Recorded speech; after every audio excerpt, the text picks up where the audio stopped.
This week, we're chatting about sunsets, snorkeling, and visiting the southernmost point in the United States. We're talking about the Florida Keys.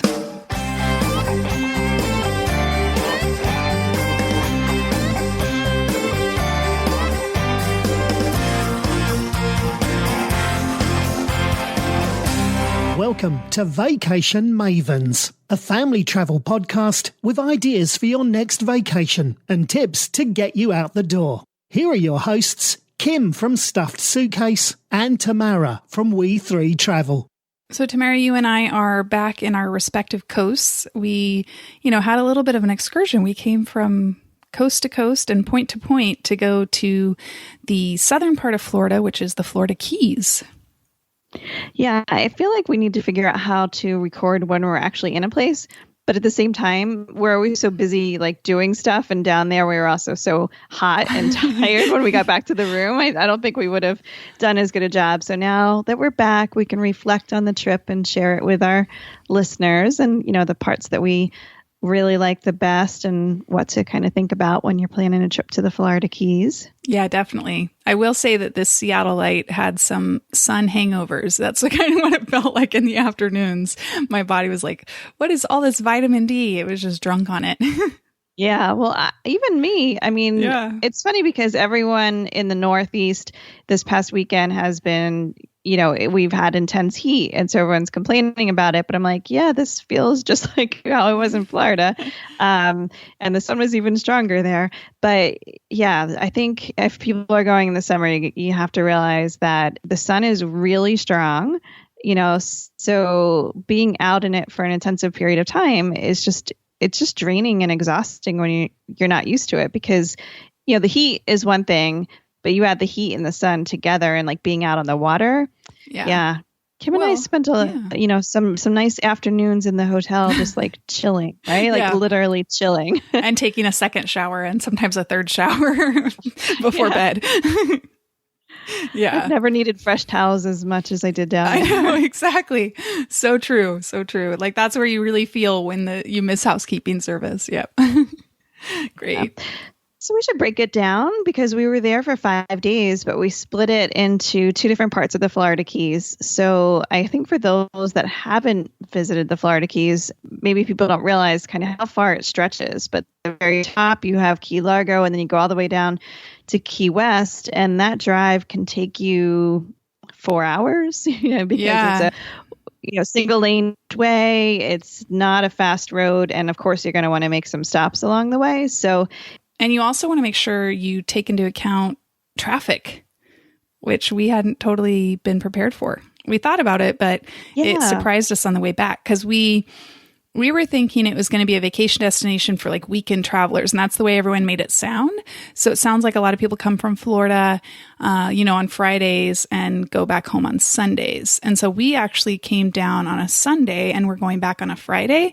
But when we were heading back on Friday, it was definitely had more traffic than we were expecting. And I think, what did it take us? When did we leave? We left Key West around 10:30? 10:30, 11. Yeah. And we didn't get to the airport in Fort Lauderdale until about 4.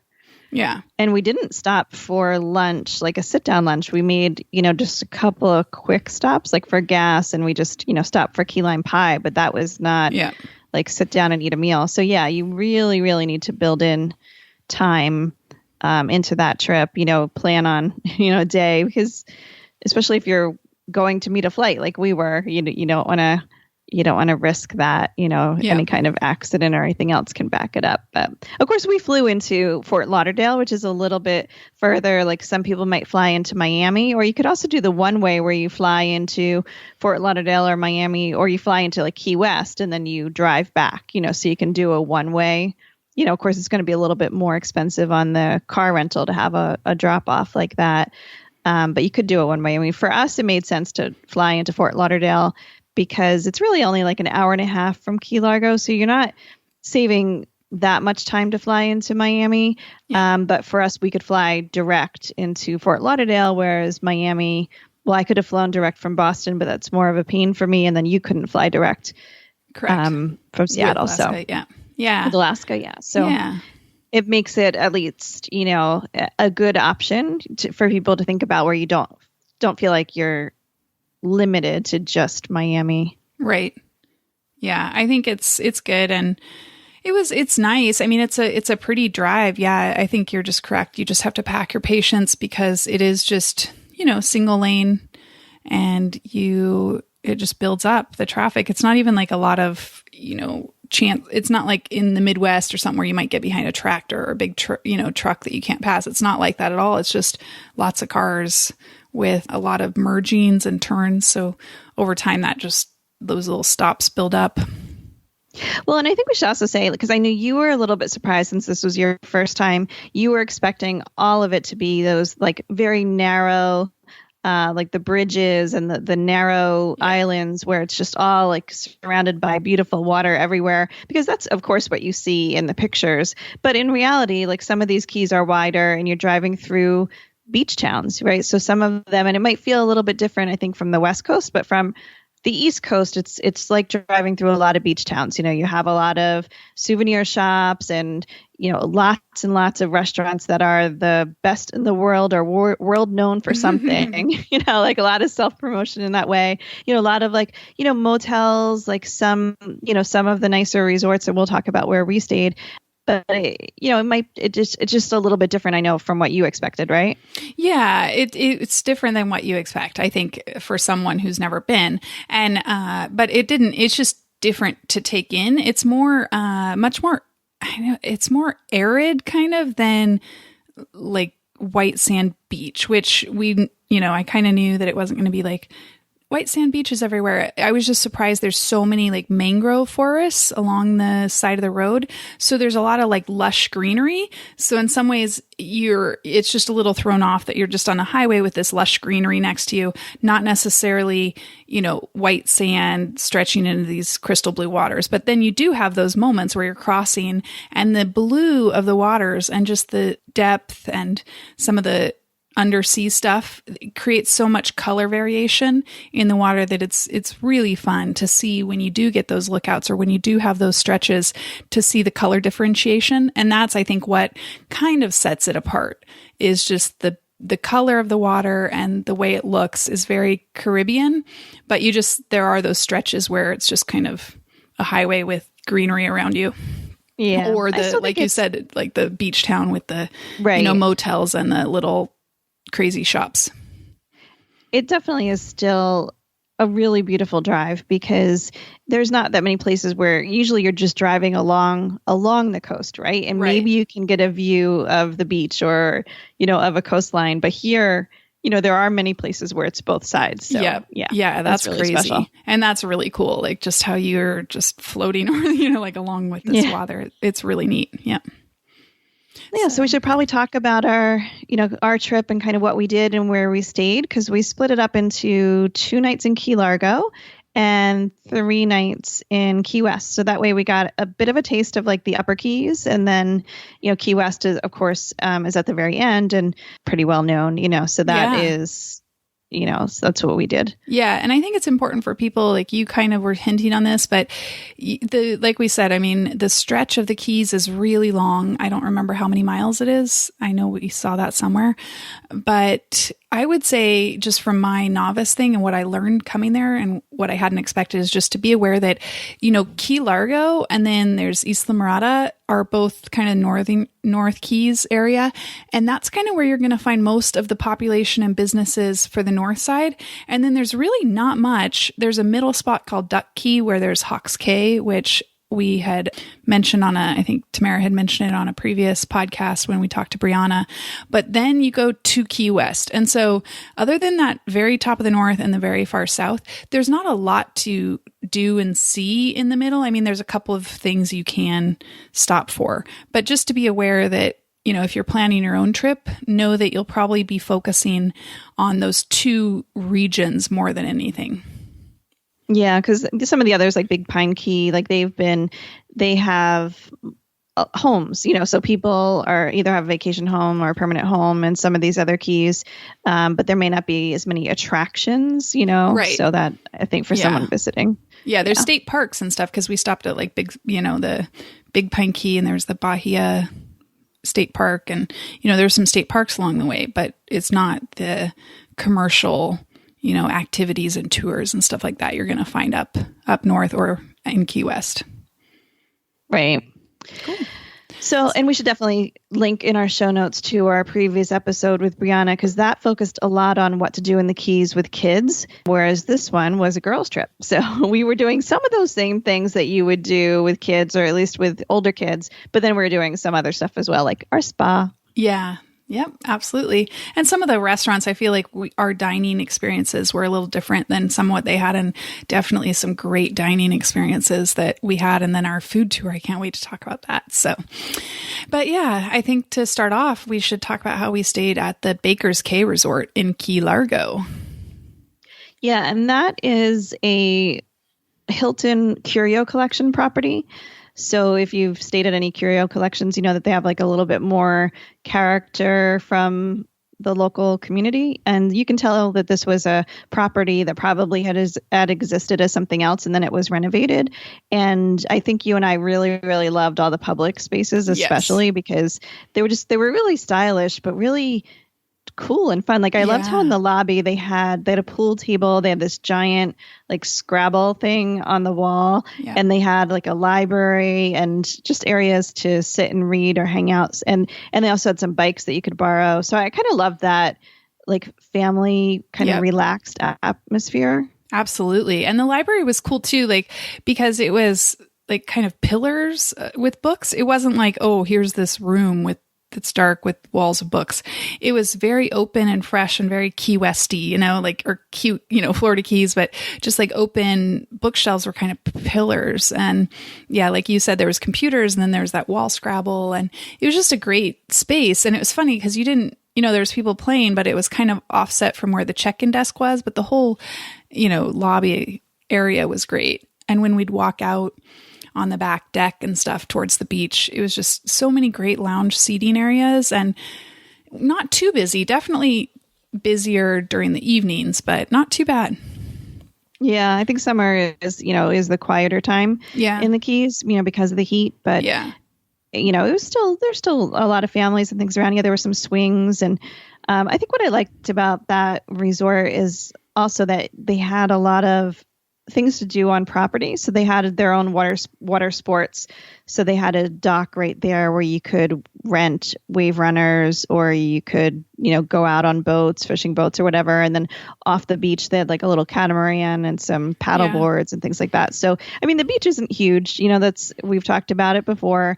And there's kind of two different beaches there. One is a little bit more sand and open, and the other one is kind of tucked under the mangroves a little bit. So you really just have like a couple chairs in the shade of the mangrove trees, and then, walk out into the water. So, I think everyone should keep in mind that don't go there expecting like a huge beach. It's much more about the water sports and water activities. Yeah. Although it is nice that there is beach there, because it's, that's what you're going to find at resorts, is the kind of white sand beach that they kind of man-make. There's a couple of places you can find it in the state parks as well, but overall, it's not like you go to the Keys and you're going to find parking to be able to just go out on a beach somewhere. So it's not like California, in my opinion, or maybe even like Florida proper. So definitely look for a resort that has a beach with it, because that's where you're going to kind of get that white sand and relaxation, if that's what you're looking for.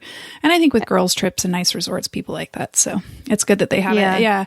I loved all of that. And it definitely, I think the resort itself was very family friendly. You could tell a lot of families were there, but it wasn't chaotic like a family resort. They had a really cool, I thought that pool space that we found was great too, because they have a really nice pool that had an lower pool that was adults only, a couple of lounge chairs, and a big waterfall. And so the waterfall almost, I think, dilutes the sound, because then up through the waterfall up above a little bit is the, main pool, which the kids can play. And so I'm guessing that the waterfall helps dilute some of that sound so the adults can enjoy it. Yeah, it was nice that there's a pool too, but I think just keep in mind, if you are visiting there, that the pool is in a completely separate area away from the beach. Yep. So it's not, I know some families like to go back and forth between the beach and the pool. And that's just not the setup there, but they do have like a beach bar with like a little food truck over there, at the pool. So it's not like, and then there's of course a beach bar and food right on the beach as well. So it's not like you're devoid of amenities there for sure. Yeah. And the overall of the resort though, it is, I mean, I agree with what you said. I think it used to be a motel of sorts, probably an older property, and they have just redone the interiors, have kind of that, like I thought the bathrooms were really nice, a nice tiling, big shower, good space for the lavatory too. And I thought the space of the rooms was great. It was nice that I think because it's an older property, the space of the rooms are, a little more spacious. And then they have updated, so all the linens and everything are modern, but the hallways themselves, you can tell that it used to be a motel. Yeah. I mean, it's outdoor corridors, which I think is probably not that unusual there, but it's still multi-level, it's not like the one story kind of. Yeah, no, it's 4 level. Place. Yeah. And that gives you also the opportunity to really, I think if you have, we had a 4th level room and then we changed because we had an issue and then we moved to a 3rd level room and both of them were on the water side. So we had a great view and the mangroves were right below us because we wanted to be on the quieter beach, which is called Hammock Beach. And that's the one that Tamara had said kind of has the mangroves. And it was just a beautiful view. Whereas there's rooms on the other side that are close to Coconut Beach, which is that's where all the activities are and the music at night and all of that. And so there's some rooms that have a view of that as well. Oh yeah, we should mention their sunset celebration includes 2 glasses of champagne every night at sunset. And it was pink bubbly when we had it. Yeah, so it was really fun they have these swings and just this really cool area where you can just hang out, sip your champagne and watch the sunset. And then they have right down by there, we didn't get to eat at this place, but it looks super cool, more of like a taqueria, right? Yeah. And then where we ate was more of their fine dining restaurant, which was, also quite lovely. Yeah. Yeah. We had dinner there at Calusa, and it's one of those places. It's kind of a smaller eatery. It's got an inside and then it's got an outside seating as well.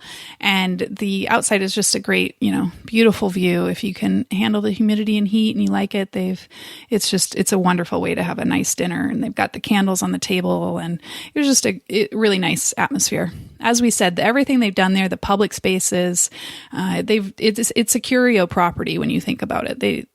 I feel like it fits that. Yeah. Yeah, that was really nice. And then we got to actually check out another property because the next afternoon we went over to Playa Largo, which is really like right next door. I mean, both of these are set up like resorts where you have to go in through a gatehouse, have either a pass or, an appointment or something. So it's protected in that way.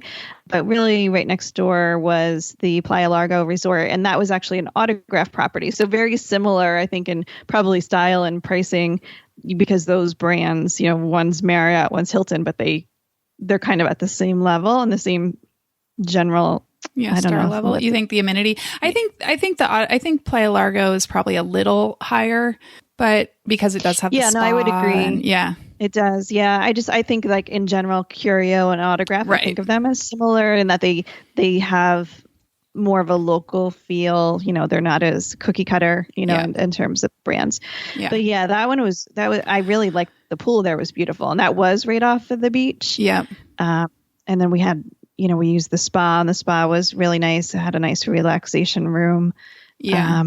It wasn't a day spa like where you had your own pool or thermal suites or anything like that, but there was the relaxation room beforehand and after, and nice space, good treatments. But watching the sunset, and they do a sunset celebration that was s'mores. It looked like they put out stuff. Yeah, or at least marshmallows, right? Yeah, marshmallows. Yeah, so people could. Yeah, so that was kind of neat. They actually had a paddleboard guy pull this fire pit out into the water, so you had this fire, on the water too. Yeah, really, and there were so many people in the water there at sunset, and it was a great feeling. I actually think their beach looked a little smaller, but it might have been wider, but really narrow. And the one section we went to was actually a false wall that they had beached, kind of to create a beach.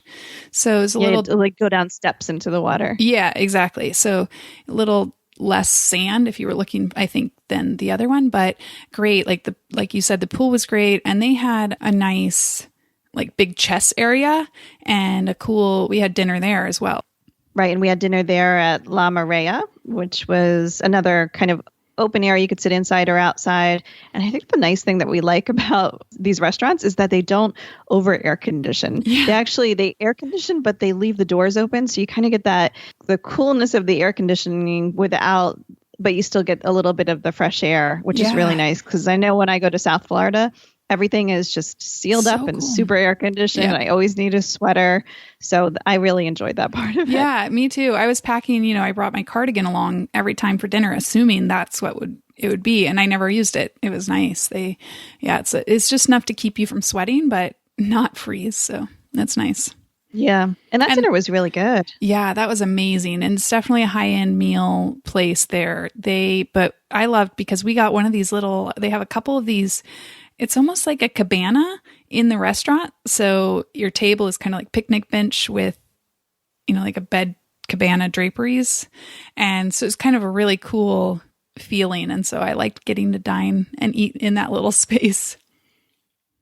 Yeah, I'm trying to remember. I think we had a good salad. I remember we had too much food. Like every time we were like, oh, we should have shared that because it was too much. Yeah, what was it? I'm trying to remember now. I can't remember. I'm thinking of your avocado salad that we had at the last place. But yeah, we did something where we ended up ordering the same thing. And then we realized we should have just ordered one and shared it. So, but it was great. It was a good meal. And yeah, the property was really nice. And I think that like the lobby area and some of the public seating areas, I actually preferred at Baker's Cay where we stayed. It just seemed, I think, more cozy and approachable and fresh. Whereas at Playa Largo, they had some public areas and it was just seemed maybe a little like the lobby wasn't quite as interactive or cute spacing. People obviously went other places to go hang out. Yeah, it had a bit more of a posh feel, maybe. Yeah, maybe, but not totally. But yeah. And they did have that one we kind of went into that bar and had a before dinner drink since we had some free time after our spa service. And that bar space was nice. Yeah. And so I would think either of those resorts, if you're going to stay in Key Largo, which is nice because you don't have to make the long drive, but you still get that Florida Keys feel, either of those resorts would be a good choice, whether you're there as a couple or girls trip or family. So yeah. Yeah, and it's definitely where you're going to find, I think it's where you're going to also find, if you're looking for that layout, kind of, you want to hang out, go dunk in the water occasionally or just, hang out on beach chairs. More of the resort feel. You're going to get more of the resort feel there than you will in Key West. Key West is more about excursions and activities and kind of city life versus, if you want the resorts, you need to be up in Key Largo area. Yeah, I would agree. So we should talk about one of the things at least to do in near that area. Yeah. Yeah, we got to go to another key. Got to get a extra island in there. And so we went to Islamorada, right kind of on the north side. So it was only, I don't know what it took us, 15 to 20 minutes to get there. Yeah, 20 minutes, I think. Yeah. And so we went to this area called Robbies of Islamorada. And it's kind of I don't even know how to explain it. It's almost like a shopping center of sorts, but of course, very Florida Keys shopping center. But it's just kind of a outdoor, little kiosks. And then they've got a restaurant there called the Hunger Tarpon. Yeah, Hunger Tarpon. And the reason it's called the Hunger Tarpon, what can you do there, Tamara? Why don't you can feed the tarpon? I think what it probably started out as a marina. And then I feel like it's just expanded from there because it's become such a destination. People definitely go there for all of their water sports because you can do snorkeling and, parasailing and everything, every kind of water sport you can do from there. But I think what people do, even if they don't do any of that, is they stop and they feed the tarpon. So if you don't know, tarpon are pretty big fish, and I knew that you could feed them there. Like basically, you have to pay an entrance fee, because they're to go out onto a dock. Yeah, they're making the most of this, which they should. And let me tell you, that parking lot is jammed. Like if you're going to go, do what we did, go early, have breakfast there, and then from there, because later in the day it was insane. But yeah, so you pay an entrance fee, you buy a bucket of stuff to feed them, and we were sitting there eating breakfast, and I see someone like leaning over, almost like you would do like I don't know, you see like those old like dolphin shows where they would you know, hold out the fish and then dolphin would, and I'm like, what are they doing? Like they're not going to jump up out like of the that. I know. Well, they do. They jump out. So it was really it was fun to watch. Thing. It was really cool. And then we were going to do it after we went snorkeling.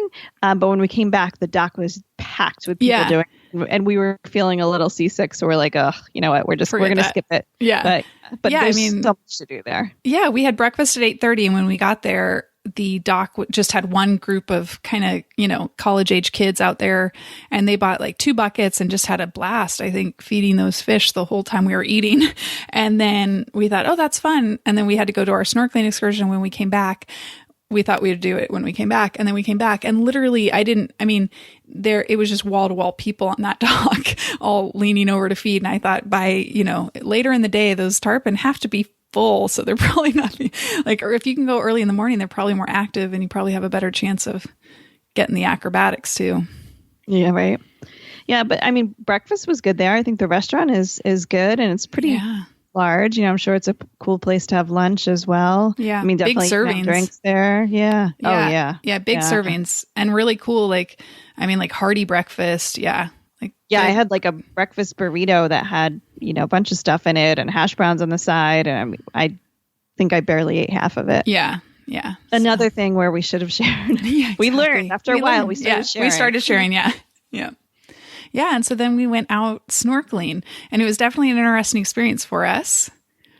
Yeah. Well, if you're not, you know, if you get seasick easily, I think it's something to think about, but it's really probably, maybe you don't want to book it in advance. Maybe you want to see what the next one is when you're there and just ask about the water conditions because, you know, things change. You know, I've been on whale watches where it's, you know, flat as glass and it's beautiful. And I've been on ones where I've said I've seen more people throwing up than I've seen whales. You know, so you have to think about like, has it been storming recently or anything like that? And we went to a reef called Alligator Reef, and don't worry, there were not any alligators there. Tamara and I would not have gotten into the water if there were. There was another reef that we were going to go to where it was calmer, but it was very cloudy, so you weren't going to see as much. And so they brought us out to this other reef, and it was rough. I mean, I almost didn't get in the water because I'm a chicken and I am scared. I'm scared of the ocean. And I like to just stay on top. But with snorkeling, I don't like to be in the waves. And so it was like 2 or 3 foot waves sometimes. And we were just kind of like bobbing around like little bath toys, you know, and you know, there was stuff to see, but I don't know. I felt like I was bouncing around a lot. So I didn't, and because I'm not like 100% comfortable snorkeling to begin with, like I enjoy it, but it takes me a few minutes to like not panic. And then when I see a fish, I'm like, I mean, a large fish, obviously the little ones are cute and pretty. Yeah. It was an experience. It definitely made me sick. And it's one of those situations where I had taken a Dramamine, but even in the water, I was getting sick because of the swells, because that's what gets me more than anything is that rocking swells. But then, you know, I'm feeling sick and I think, okay, so we did a lap around the boat looking at stuff and I thought, okay, I'm pretty good. And I saw other people were getting out. And so I thought, okay, I'll go ahead and get out too. Well, we got out, but then we had to wait another 30 to 45 minutes because people had as much time as they wanted there. And so then we're like on the boat and at least we could find a horizon. But literally Tamara and I at that point were like at the back of the boat staring at this piece of land on the horizon. Yeah. And we're like, don't look down, don't look to the side. Yeah. You can't take a picture. Yeah. Sorry. Like I leaned to my phone to take a picture or look at something. I was like, oh no, gotta keep looking. So the rocking 2 to 3 foot swells are hard, but I can also understand they wanted people to be able to see stuff. And there was a guy on the boat who was offering snuba and, you know, nobody took him up on it because it was an upgrade. But I feel like if you are in that kind of situation, snuba would probably have been a good option because you get under all of that. And so you just are hanging out. I was telling Glenn about it and he's like, this is why you should scuba dive. You know, it's below. And I know snuba is different than scuba, but he's a scuba diver. So he's like, you should do it. And I'm like, nope, not happening. Yeah. But, you know, so that is an option if it is, you know, if you do see that it's rocky and you've done all that, maybe upgrade to the snuba and get away from all that because you can see it. But I'm a little with Tamara. I'm a little not comfortable necessarily in the middle of an ocean. So So it's fun. But, you have to pick. There's so many water sports to do there. Yeah. And both of us were better when the boat is moving. It was more like when we were stopped. And so, you can just go out and do like the sunset sail, or you could go on a fishing boat, or there's a lot of different parasailing, water, wave runners. There's so many different things to do. Yeah. I think the other thing to keep in mind there is that, some of these reefs have been severely damaged in the hurricane a couple of years ago. I mean, all the Keys, a lot of them actually were hurt pretty bad, and it's come back pretty well. But, some you see the reef is regenerating, but it takes time. So keep that in mind too when you're going out there. But it was still, it was a fun thing to do. It just, just happened to not work out for us as well because of the conditions. But then we had another experience we'll talk about later that was great. So that's the thing to just keep in mind. Yeah. So after that, like Tamara said, we went back and kind of checked out and had our spa and dinner at Playa Largo, and then we headed out the next day to go to Key West. Yeah, and I think we left around 11 because we took our time in the morning. Yeah, I think it was close to 11:30 because remember we were like, we need an extra 15 to 30 minutes to get out of the room. Yeah. Yeah, so we left a little bit late, and then we, of course, were going to stop for lunch. We were going to stop at a beach, and I wanted to stop a couple times if we could. I think we only ended up stopping once, but to pull off and just take some photos. Yeah. So, but I think it took like about 5 hours, including. I want to say we got in around 4 something. Yeah. And that's just from Key Largo to Key West. So, you really have to keep that in mind, because if you look at Google Maps, it'll tell you it's like an hour and a half or 2 hours or something like that. But we had a nice drive. I mean, it's so pretty. My idea was we're going to open the sunroof and we're going to enjoy, we're going to just blast the tunes and all that. And we opened the sunroof for like 5 minutes. We're like, well, that's way too hot. But the sun's warm. But we blasted tunes. We were listening to great music. Tamara makes great playlists, FYI. So ask her to share her playlist if you're on a road trip, summerish beach road trip. I really need to figure out how to share those. I'm going to look onto Spotify and see if I can embed it. But it was good. It's definitely a good drive. One of our first, our first kind of scheduled stop was at Bahia Honda State Park, which is down in, I guess, right before you get to Big Pine Key. And it has been voted like the prettiest beach, one of the prettiest beaches in the U.S. or something like that. But I think the hurricane made a bit of an impact on it, don't you think? Yeah, definitely. It seemed like it got a little hurt by the hurricane. And then right now there's a little bit of the sargassum. The seaweed stuff. The seaweed stuff. And they leave that because it helps feed shorebirds and stuff. So it's a little different than maybe, again, it's the Florida Keys. It's not Caribbean white sand open beaches. It's a little rougher mangroves. So it's just a different climate. But yeah, I mean, people were there and loving it, and quite a few people were getting in the water. And there's 2 sides to it. So there was one side was on the Atlantic side, and that's where the sargassum stuff was, and a little more rougher, like just the ocean. And then on the other side that people was by the main parking area, you could definitely see that was like the crowded beach. So that was the Gulf side, because again, this is really narrow. And so I think that was the Gulf side. I guess it could partially be the Atlantic, because I mean, it's around kind of a peninsula of sorts. And and that was different. Definitely that had a different everyone was on feel. that side, because that didn't have all the seaweed stuff. And I think once you got past that, so my suggestion would be that if you're going to go to some of the beaches, to wear like water shoes or like those little like water socks, because some of the beach can be like a little bit rougher, or there might be some like pieces of coral or rocks or things like actually in the sand, under the water. Yeah. So I think it just makes sense. Like, you're probably going to be more comfortable if you just wear those. And then if there is some of that seaweed stuff, you can just like walk right on top of it, right past it. And then the water is beautiful. So yeah. I mean, there were still certainly a lot of people out there, and people were definitely smart who were putting up, shades, and some people were trying, because you're trying to find a tree or a shade, and there's like one picnic table under a tree, and it had like 12 people in a family trying to all get under that little spot of shade. So if you're driving down, or if you have the ability or extra funds, maybe stop at a place and get a canopy shade, because I think it would really make a difference if you're planning a half day at the beach or a couple hours. Getting out like off that sun would make a huge difference. Yeah, I mean, we were walking around for 10, 15 minutes, and we were completely soaked. Yeah. If you're going in the water and stuff, it's great because you can cool off, but you just got to remember also reapplying sunscreen, because if you're sweating it all off, make sure that you're getting waterproof and sweatproof sunscreen, and you want reef-friendly sunscreen. Right. Which is a big thing in the Keys now, especially I think after the hurricane, maybe trying to get their reefs to regenerate and kind of come back again. They're really getting serious about promoting reef-friendly sunscreen. So you have to avoid all those, oxysilicate, oxybenzone, all those standard spray on. It's almost, most of them are the zinc oxide. And so finding some of those that rub in well is the trickiest thing, but they're definitely coming out with a few more options. But that's something you need to pack and make sure you remember to reapply. Yes, reapply often. But that was, it was a good stop. If you have more time, or you can make a day trip out of it, depending on where you are.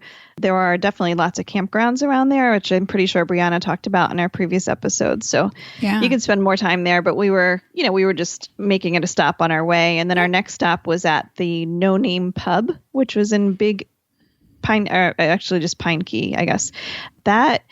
It's funny because, they call it No Name Pub. What does it say? Like you found it or something like that, right? Yeah. And a nice place if you can find it. Yeah. It's not on the main road, so you do have to know about it and then set your GPS to go there. But it's definitely not just a locals only, there's a lot of tourists that come in. Yeah, absolutely. It's definitely a tourism spot. I don't quite know why, except for the way it's decorated.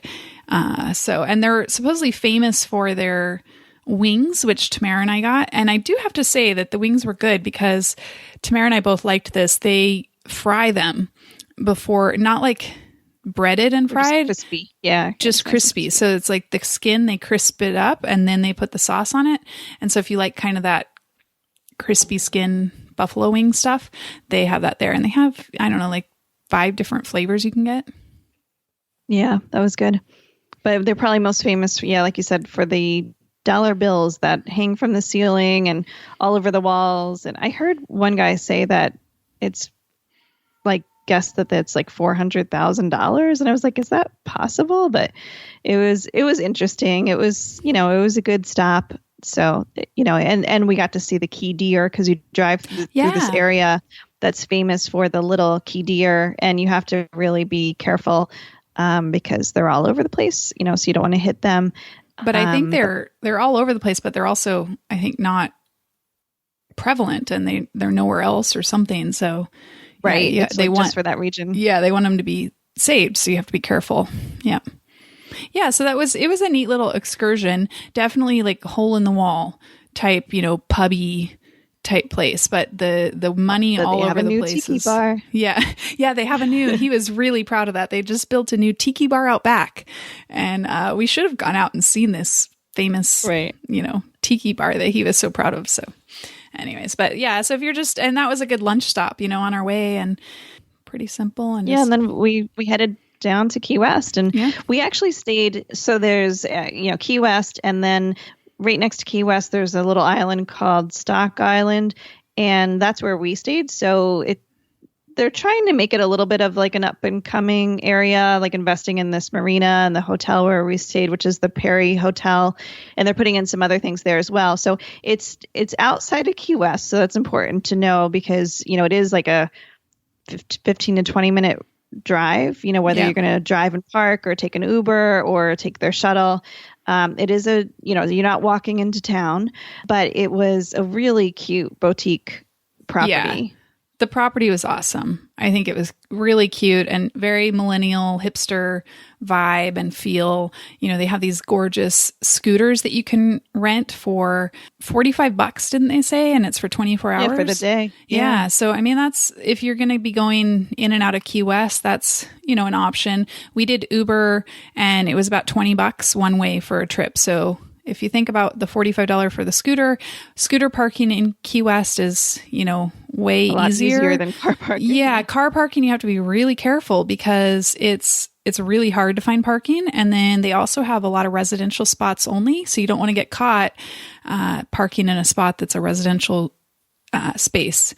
Yeah, and if you're paying for one of the lots really close to the downtown area, then you're paying at least, $10 to $20. Yeah. I'm betting it's $10 an hour. Who knows? Maybe they have all day, but yeah, it's something to keep in mind. However, the Perry is gracious that they have a great air conditioned shuttle bus, like one of those little, shuttle vans that takes you to and from Key West. You just have to be able to time it. So it doesn't start until 9 a.m. and then it ends at the last one leaves the hotel at 8 and it's on every hour.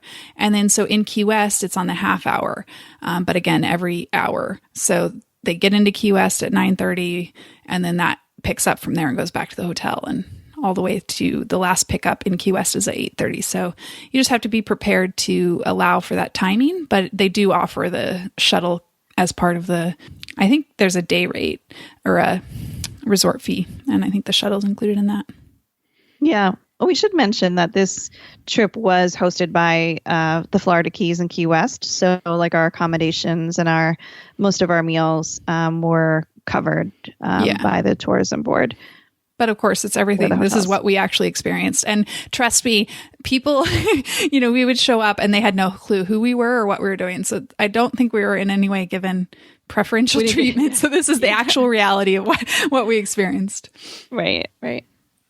So, yeah. Yeah, but the hotel was I really liked it. And it's right on a marina, but they do have a pretty pool, out back. Beautiful. You're not going to go into the, ocean or the marina. There's no beach, but it's, a nice view all around, really pretty pool, palm trees, some cabanas you can rent, chairs. There's an oyster bar right there. Then they have another restaurant that we ate at one night.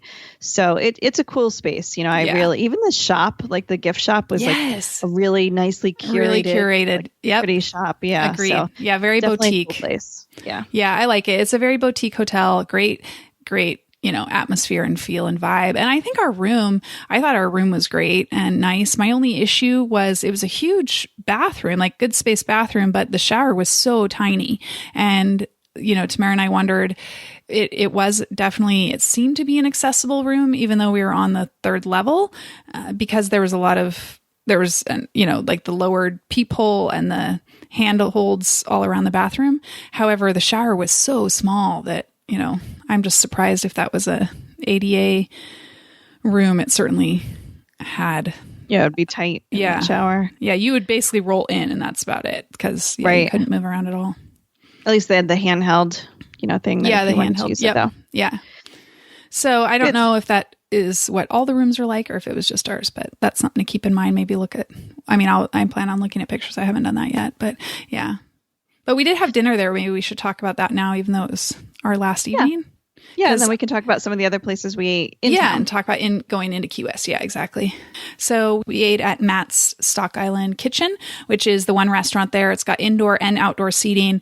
And we ate outside because it was late at night and there was a little bit of a breeze and it was pretty nice, actually. And there was live music, which was really good. Yeah, and he stopped at 9. So if you have, a room that looks it's not like it's late at night or anything. I was kind of sad. I wanted him to keep playing, but I'm sure they're respectful. Like James Taylor, Jimmy Buffett. It was just like really cool background music. It was great. Yeah, it was good. Like he had guitar and it was just enough that it was atmospheric and fun, but it didn't take over. Like we had a conversation. Sometimes you would space out that he was even singing. So it was well done. They did a good job with that. And the food was just amazing. It was a really cool experience. And I think I just loved the atmosphere. I mean, it was marina. It's the tables are decorated nicely and very kind of coastal without being kitschy and just a very cool feel. And you had that avocado salad that I think you so good. You're probably still drooling about it now that I just said it. It was delicious. I do have to say it was good. I'm just thinking to myself, like, wait, We have an avocado. We have tomatoes. Yeah, it was so good. Everything was good. I had fish that was really delicious. So yeah, I loved everything. Yeah, I had their burger because he said it was a really good burger. It was a fine burger, but they had this bacon jam that was my jam. Like, it was so good. It was really yummy. And the thing that sold me on the burger was actually the side, which actually Tamara got when I told her that was why I was ordering the burger, because it came with these bacon salt French fries, and they were delicious. Like, you didn't really taste bacon salt heavy, but they were definitely salty and really nice and crispy, but soft on the inside. They're great. I'm such a sucker for anything French fries. Like, I love French fries. I'm kind of picky about my French fries. I don't want soggy French fries. I don't want, you know, like, they have to be right. And I love seasoned fries. So those were up my alley. The other day when we were in New Hampshire and Hannah was with us, we got these truffle fries because she just wanted to order like everything on the menu. And I love truffle fries. So I'm like, sure, I'll share some of those with you. And they came and they were really thick, like steak fries. And I'm like, ugh. And they looked overdone. They looked like, you know, too dark. Yeah. You know, like, I like crispy, but I don't like old overdone. Yeah. So I was like, oh, I don't know if these are going to be good. And they were ridiculous. Oh, they were like just the right crispiness, and they didn't feel like they weren't overly potatoey. And then I know you don't like truffle, but it was so good. Cool. That's exciting. So yeah, so that was kind of where, that was our home base for 3 days, and great little jump off point. The shuttle really came in handy once we figured that out. We just had to take Uber a couple times, but because when you're probably going to be in town after 8:30, so then you have to take Uber back. But yeah. So should we talk about some of the other places we ate, and then we can talk about what we did? Yeah, sounds good. Because I know the first night was also like one of my favorite meals, and that was at the First Fury Island Restaurant and Brewery. Yeah. And I thought, we're going to a brewery. That's why I didn't want to have a burger during the day, because I'm like, we're probably going to have a burger. It's just a brewery. You know, the food was fantastic. First of all, it is in a building that was the original Pan Am. Yeah, that's what I love about it. Like ticket office, and so that kind of piece of history is really funny. Yeah. And then like for 20 years, it was owned by Kelly McGillis, you know, the Top actress. Gun. Yes. Right. And she was one of the first, you know, people to do this craft brewery, you know, but it's really a restaurant. It's really not a brewery. They have 3 beers that they brew, and then they have a nice list of, you know, other beers and wines, and they have a garden out back, and the inside is just, it feels like it feels like a converted house, you know, Key West house. And the color scheme is just really cool with these blues and like darker red, and then the wood. And, you know, so I really love the design of it. I loved that they have all these games that you can borrow and like play when you're there, which is funny because I saw some of you guys may remember Mona Hambrick. She did a podcast with us about planning an African safari. So she actually was in Key West. Like, she was driving down as we were driving up, which is hysterical because we've crossed paths so many times in the last couple of months. And she saw my post about that restaurant. And so they went with the kids, and they were, of course, playing all the games and stuff. That's awesome. So, yeah. And I had their Caribbean lobster with like preserved lemon and grilled asparagus. It was fantastic. Yeah. It was really, really, really delicious. And I had their tacos, their fish tacos, and they are fabulous. I mean, it's definitely a restaurant. I think the brewery part of it, like you said, they just brew the 3 small batch beers, and it was just great. So you can go inside, and it's definitely a restaurant feel, or if you are outside on the patio, it's a more relaxed vibe, but still the food is fabulous. And it's a small menu. So they do what they do, and they do it well. Exactly. Yeah. And then, one day we had breakfast at Kermit's Key Lime Pie Shop, they have a couple different locations. They have one right by Mallory Square that I think is just pie, but their cafe is actually right near the marina where most of the water sports go out. And in that morning, we saw all these guys from the boats. And so we're like, okay, this has to be good if all the locals are here, you know, getting their coffee and getting their breakfast sandwiches and things. So they do, I think, just maybe breakfast and lunch there. And then, of course, they have a gift shop with all kinds of different key lime pie. So I think that was a good like local spot to check Yeah, out. it definitely seems like that's the place for coffee, because even the next day when we went out again early in the morning, and I saw, there's a lot of people around the marina getting on boats with their Kermit's cup, because it's a very unique, like yellowy cup. And I was like, oh, so that must be the place like that people like to get for coffee. And it's also right there by the marina and where you'll go for if you do excursions. So it works out well. And good food. I had a delicious breakfast sandwich on a croissant, and it was so good. And what did you think of our breakfast at Blue Heaven? Because that's another really popular spot for breakfast. Yeah. Actually, it was like quite a line. I was going to say, it seems like it's really popular. I think it's great. I loved how it was outdoors, but it's so shaded and nice that it kind of, you feel like you're eating in a garden. And there's these free roaming chickens. So a big thing around Key West and Stock Island and everything are these, and Key Largo everywhere, are these chickens that are free roaming all over, that were kind of, I guess, a transplant of all the different people settling in the area, but it's kind of funny. So there's all these chickens there, and they're just walking around waiting for people to drop food, I think.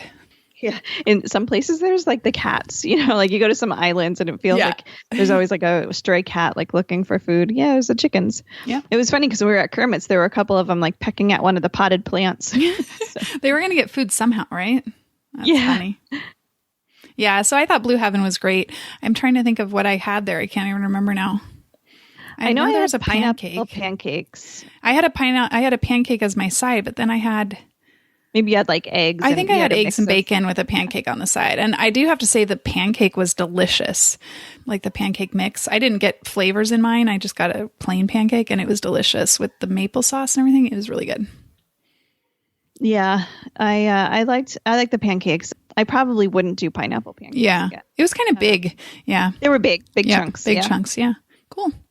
If we're talking about food, we can move kind of into food and activities, because one of the things we did was a food tour, a seafood tour, actually. And I know that was it's right up your alley. Of course, one of my favorite things. I always love food tours. I mean, if it wasn't so hot, this would have been even better. But actually, like, our guide was fantastic. His name was Rose, and he had so much history about the town, and he really knew the foods, and he knew everyone fantastic. Too. Yeah, knew everyone. He knew everyone, and it was just it was a really, really, really good food tour. I mean, the food was good.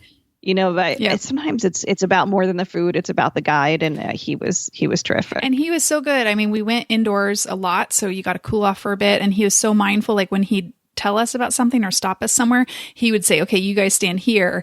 And like, he'd try to put us in shade. And he was so mindful about just understanding that it was a hot day. Sure that we had water when we got somewhere. Yeah, and it would be like right away, I need 2 waters. Like or sometimes he'd call ahead and he'd be like, have waters waiting, because he wanted to keep us hydrated. Just that little extra step of it worked out. Also, we were lucky that it was just the 2 of us, because I guess it was, early, not early morning, but it was a morning-ish tour, and there weren't any cruise ships in that day. Yeah, and so it was and it was the middle of the week, so it was a little quieter, and so we got lucky that it was just the 2 of us, and he did a fabulous job. Took us all over, I think, 6 different places, and I loved where we started first, which was at the Garba's Grill and like food truck, which was an interesting story. He told us all about how that place started, and that's kind of a cool story. But I had a fish taco there, and it was delicious.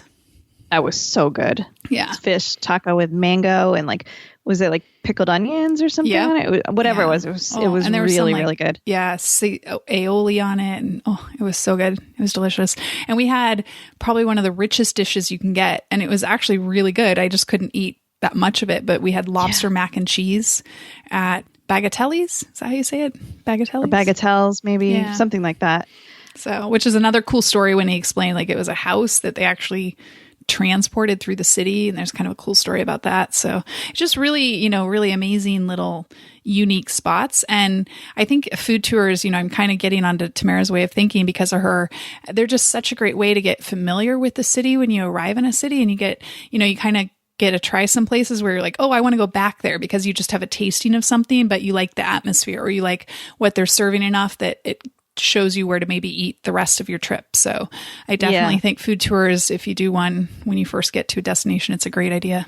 And they always combine that little bit of like, city or town history too, which just gives you a deeper insight. Absolutely. Yeah. Yes. And Rose was great. So yeah. And I think it was cool that we went to different types of places, like the Bagatelles was, more of a fancier place. Yeah. And one was a food truck. One was more of a beach bar. We went to a brewery. We went to a seafood market, that happened to sell, food to eat as well and had a couple tables. But it would also be where you go buy your seafood. Yeah, if you're renting a house or something. Yeah, exactly. Yeah, that was through Key West Food Tours. So I definitely recommend that one. It was good. And if you can request Rose, that's another plus. They have the seafood lovers, and they also have a Cuban one. And then they have a drinks one, a cocktail one. Yeah. So yeah, a couple of good options. Yeah, that was good. And then we finished that night with a sunset sail with Sebago Key West. And that was a catamaran that, takes you out, basically kind of like loops you around, and you see the sunset, and you get back into the marina about, 8:30. Well, it depends, I guess, on when the sun is setting. But you come back pretty quickly right after sunset. So. Yeah. And you actually just like kind of tool around in the Marina Harbor area. And then there's an island right off Key West called Sunset Island. And a lot of rich people like Oprah own houses out there. But yeah, you kind of go around that. So you get more of a direct view of the sunset, and lots of other boats going out all at the same time, having a great time. But the cool thing is they serve you little tasting, like little niblets while you're, on the boat, and it wasn't overcrowded. I wondered if it was it seemed like it was full, like every seat seemed taken. They said, I heard them talking about it. They said that it could have taken like 2 or 3 more, but then it gets really crowded. But so it wasn't, but it definitely wasn't like, it was fairly full. It wasn't at capacity. Yeah, but it didn't, was fairly full, but it didn't feel that way. It didn't feel that way. That's what I thought was awesome. Like I felt like when I was looking at the seats, I was like, oh, this is probably a pretty full outing. However, it felt very easy to get around, and there was you didn't feel like you were cramped and you could never get a look, it was great. Yeah. So and I knew that they would offer drinks, because they have a bar. You can get beer and wine or a couple of cocktails, like some kind of like punch or, sangria, something like that. Yeah.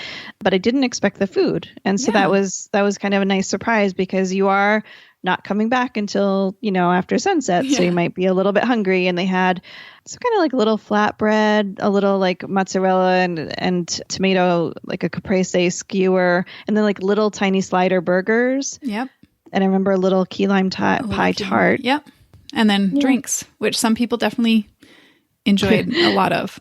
Yeah. So yeah. Don't be one of those people. Know your limit. There to have fun, though. People in Key West really are there to have fun. Some people do it in different ways. But maybe on a boat isn't the best place to have that kind of fun. Well, I think that they would have been fine, except I think that they had quite a few before they got on the boat. Agreed. Absolutely agreed. Yeah. Yeah. Anyways, but it didn't in no way, it didn't affect our experience at all. It was kind of funny. It was kind of funny to watch. So, but yeah, it's a lot of fun. I definitely recommend that. And Sebago was a great tour company. It was easy to check in and no issues and very well communicated. So that was a great one. And I liked the way the boat was with them, that catamaran.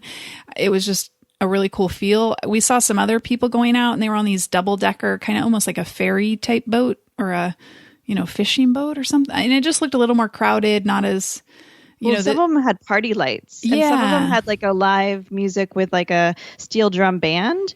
And like, that's, you just have to be in the mood for that, you know? So I think you definitely read up on which one you're signing up for. Yeah. Don't just go sunset. Make sure like what vibe do you want, and then read about it. Cause ours was nice. We sat at the front. There was 2 benches that faced out. And so we just sat there and leaned against the window, and we were able to, just watch as we went. And it was fresh air and felt great. And they had music, but it was like chill music, and and it wasn't blasting. And so it just set the mood without being overpowering. So it's good. Yeah. And if you're not going to go out on a sunset cruise, the other way to see sunset in Key West is to do the sunset celebration at Mallory Square. Yep. So and we did that the first night.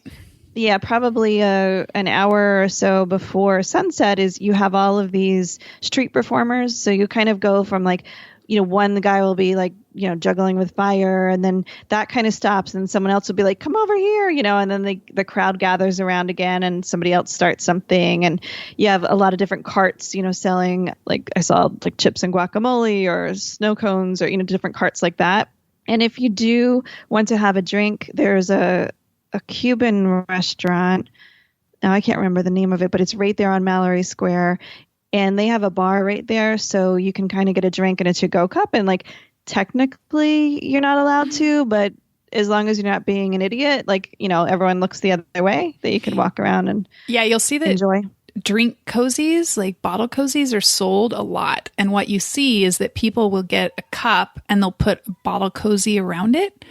And so you can't really see what's in it. And I guess that according to everyone who we're talking to, that it's not enforced. I mean, I guess technically you shouldn't be having open liquor, but everyone does it. And so it's probably one of those things that the police just don't care as long as you're not being an idiot, like Tamara said. And we went over to the Hog's Breath Saloon because they had a really awesome performer, playing live music, and we had a beer there. But I think the one thing I would just recommend for people is that you might want to maybe just like have a drink or hang out at one of the places that are right along the rail. Like there's a Margaritaville that has like a bar, restaurant, seating area that's right on the edge of the dock. Yeah. So you've got the view of sunset.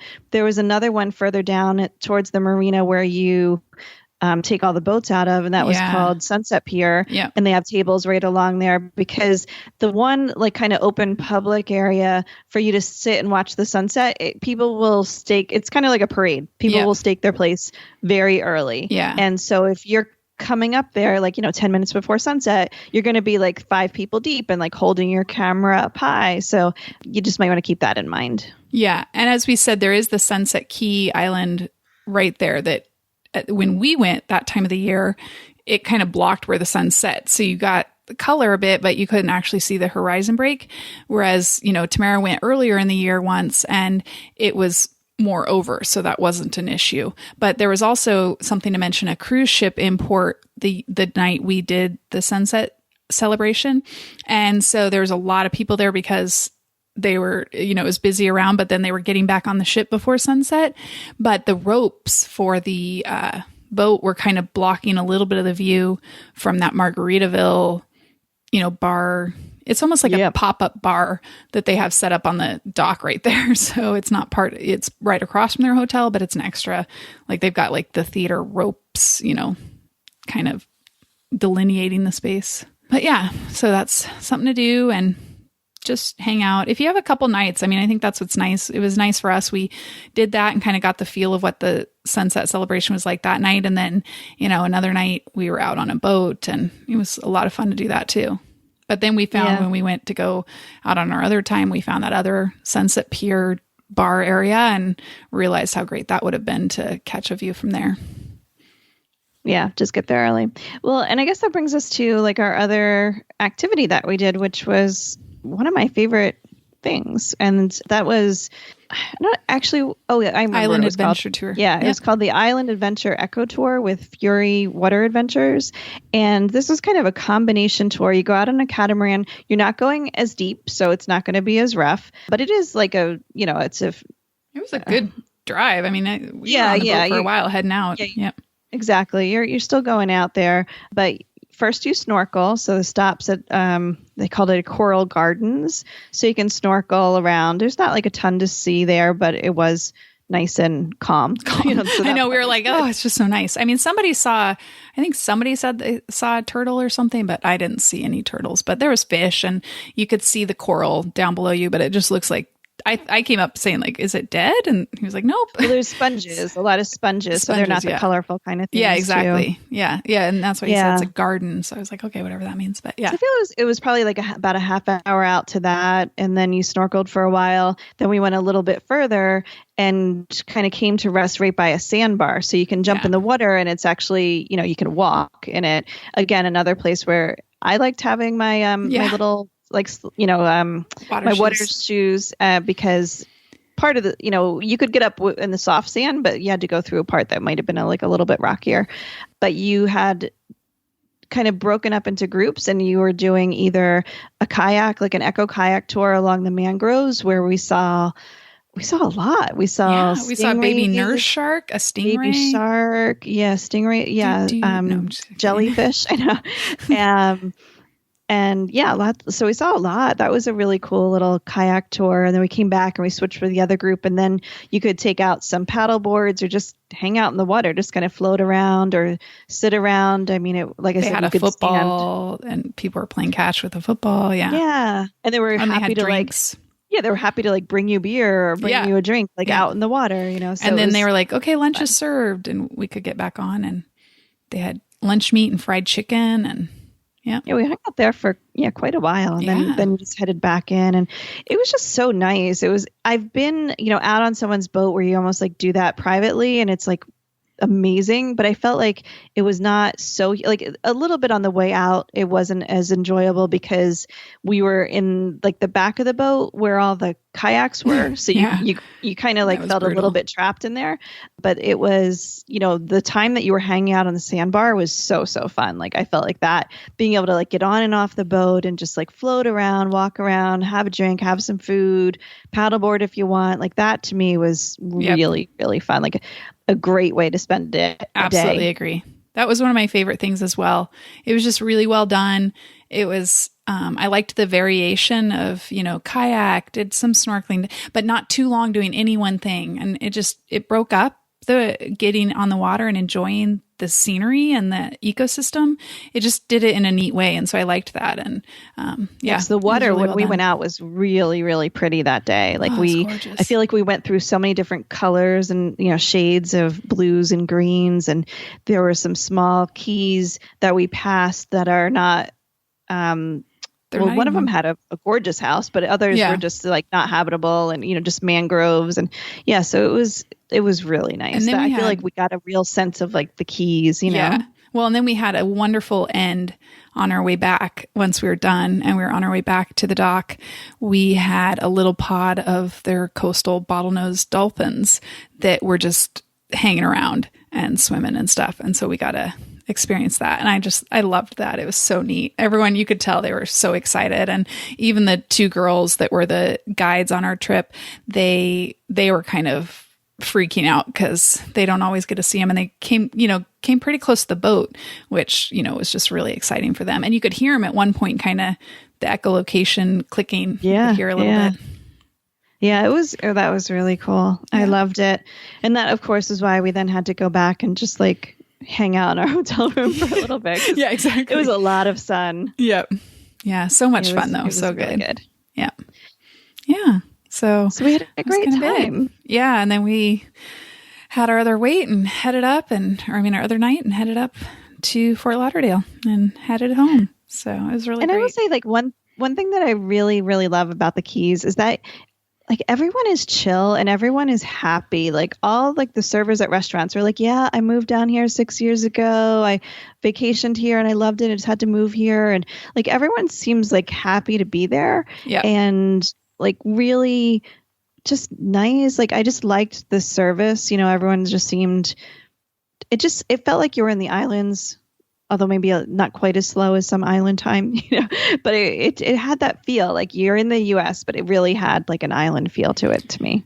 Yeah, I agree. And I think it's cool. You don't have to be super stuffy anywhere. I mean, even nicer restaurants, people are going in with a swimsuit cover up, a nice cover up of sorts, and flip flops. And it's just very laid back and people are they're not concerned really. They're just enjoying life. So it was a really nice atmosphere to be a part of. It's definitely kind of that laid back, atmosphere. And they get, I think, a lot of, Southern visitors and just, it's kind of funny to see there's just such a variety of people who are there. There's, it kind of had a little bit of Key West had a little bit of a New Orleans feel to me in a way. Actually, I mentioned to Tamara, just kind of bars and pubs and different people. You get these older couples who have been going there forever and, they're dressed nicely and, they're doing their little things. And then you also have the party crowd. And then you have, couples who are just, hanging out on the beach or doing like in the sun, sunburnt, and they don't care, so it's just kind of cool. Yeah, definitely a very mixed group. I think it just appeals to, a lot of different kind of people. Yeah. But yeah, it's definitely not a place to go if you're looking for like ultra luxe, like, very high touch service, that kind of thing. Like, correct. In terms of resorts or whatever, it's a little more chill. Yep. Absolutely agree. Yeah, but I definitely recommend it. I think it's an excellent place for a girls' getaway, excellent place for families. I mean, I really think it can appeal to anyone and everyone. So yeah, because for families, there's the aquarium and the butterfly conservatory, and there's tons of activities, especially in Key West. But even up in Key Largo, they have like a different dolphin thing, and as you drive through the Keys, there's like a turtle rescue hospital, and there's plenty of things to do with kids, plus all the active water sports. Definitely. Yeah. Cool. Well, stay tuned because next week, Kim and I are going on another girls' trip, and it's going to be entirely different. I'm like showing her some of the East Coast, except, we went all the way down to one end, and now we're going almost all the way up to the other end because we're going to be in the lakes and the mountains of Maine. Yeah. Absolutely. I'm excited. I've never, ever been to Maine, so I'm pretty excited. I'm going to show you a little bit of the cute little city of Portland because I just love Portland. The other Portland. The one that I know. And then we're going to head up to Moosehead Lake, and we'll do some hiking. We're going to do some paddling on the lake. We're going to stay in an AMC, one of their mountain huts, and we are going to go on a moose safari. I can't wait. I hope I can see. Excited. I hope we find one. Oh, that'll be so fun. It's so funny because we were just up in New Hampshire and Maine just for the weekend, and everywhere you go, you see signs that are like moose crossing, and then of course everyone uses like moose in the like their restaurants, and there's the muddy moose. There's just it's like moose themed stuff everywhere, right? Yep. And all these times I've never seen one, and I've always wanted to. So I'm like, if I don't see it this time, so yeah, I'm excited. It'll good luck. Be like not as busy, but a different kind of trip. So I'm excited to see what that's like and to share it with you guys. So we are actually going to be taking off the month of August. So you're going to have to follow us on Instagram or Facebook if you want to see in a little bit real time what we're up to in Maine. So follow us at We3 Travel or Stuffed Suitcase. But otherwise, when we come back at the end of the summer, we'll talk about our Maine girls trip, and we'll talk about the rest of our summer travel, and then we'll get back to our regular schedule with interviews.